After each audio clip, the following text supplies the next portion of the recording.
Thank you, sir, for your valuable insights on the evolving skill requirements of the defense sector and creating an ecosystem in nurturing future-ready talent. Skilling remains central to employment generation and inclusive growth. To emphasize on this more, may I now invite Ms. Alaknanda Dayal, Principal Secretary, Employment Generation, Skill Development and Training, Government of Punjab, to deliver the special address. Ma'am has been spearheading policy and program interventions to strengthen skill ecosystems and align workforce capabilities in Punjab. Ma'am. A very good morning to all of the delegates here. Honorable Minister, Shri Aman Orarji, worthy Chief Secretary, Shri R.K. Singh Ji, worthy Defence Secretary, Shri R.K. Singh Ji, worthy Chief Secretary, Shri Kapsana Ji, all other dignitaries on the dais, and all the delegates here. I welcome you all to this conclave. To begin with, we were thinking when we were planning this conclave, we were thinking that this sector, which interests all of us, the superordinate goals of motherland, nationalism, is one sector, and defense is one sector which interests us all, from small children, youngsters, to all sections of society. We thought, let's begin a dialogue where we can have all stakeholders of the industry in one place, and let's sit together, as DGC Pite also said, let's sit together and find out what we can do for this sector. Skilling in this sector is one very important aspect when we look at the industries. Of course, Mr. Bhatia has talked about a large and vibrant and growing industrial base, and all of us, the industry, is here to talk about that. But who will work in that industry? When I, as Principal Secretary, Skill Development, look at these things, I found out that the skill base is very less. From Punjab side, of course, the skilling is still lesser. If we go to other states in the country, we have more wider base. As he said, there's higher skill base, there's no dearth, probably. But at the lower skill base, there's a lot of gap which we are seeing. Lot of gap in the craftsmanship, in the engineering skills, in a lot of things. And where do we begin? As government, when I think, what are the policy initiatives that I have to see? What are the policy changes that I have to make this sector more vibrant, to get the skilled manpower? Where do I have to focus? Let's begin with the schooling.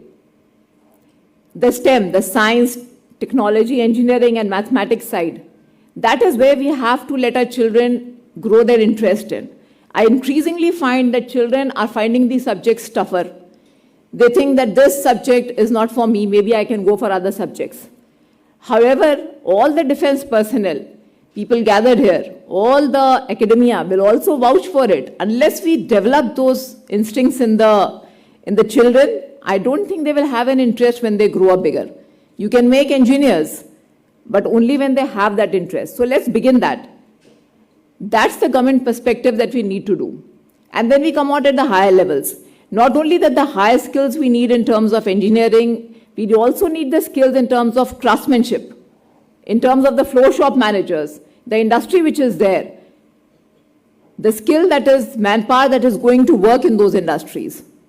So what are the challenges that we face?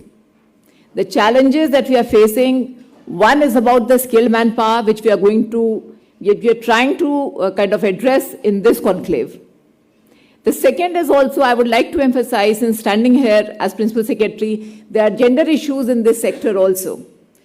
I would gladly say that Punjab has a very robust institutional framework for sending our youth into this defense sector. We have CPITE, 14 centers across Punjab, we all know. We are sending these youths for the army, for the defense services. We have 2 institutes which are training their officers for sending into the officer level. But what about the other skilled manpower that we need for the industry? We organize industrial summits. From the Government of Punjab is going to organize an industrial summit in March. So the sectors which are going to come up, where do we get the people who are going to work in these sectors? And here is where the government as an enabler can come in and have those institutions build up who are going to impart these trainings. In this conclave, I'm happy to say that we have people coming from all stakeholders in the society. So we have the industry here, of course. We have the academia here. We have people coming from all the states. We have different states right from Gujarat, UP, Karnataka, other neighboring states, Haryana, Himachal, everywhere. And then we have the key officials from the government who will enable this policy making here, the key officials from the state governments, and the other officials who are there as far as infrastructure is concerned, how they're going to develop it. And let me also tell you, when I was looking at this subject, I also found that countries like UK, Australia, even the European Union countries are also tackling this problem of skilling manpower in the defense sector. And let me tell you, when I looked at them, they are having specific task forces, they're having specific programs, institutions to skill their youth for going into this sector. And of course, the geopolitical situation of the world and of this country cannot be said, cannot be overemphasized. We all know what the things are happening, changing at a very fast pace. And therefore, as already said, we need a very robust and a strong defense sector. So I hope this conclave will bring together all of us together and we deliberate. And thankfully, we should have a roadmap to go about how the skilling is to be done in this sector. I thank the dignitaries on the table to have come in here for this conclave. I thank my colleagues from the defense services, they are here. I thank the CII and the SDIM. And all my officials, my team working here, senior government officials are here from Punjab government. And I expect from this conclave that the great learning should be there, not only for me, myself, for my department, for Government of Punjab, but for all of us together as stakeholders in this society, in this country, to go forward with a roadmap and actual deliverables that we can give to have this sector up and coming and a very vibrant skilled manpower that we have here. A very thank you for all of us, and thank you. I hope this conclave a great success.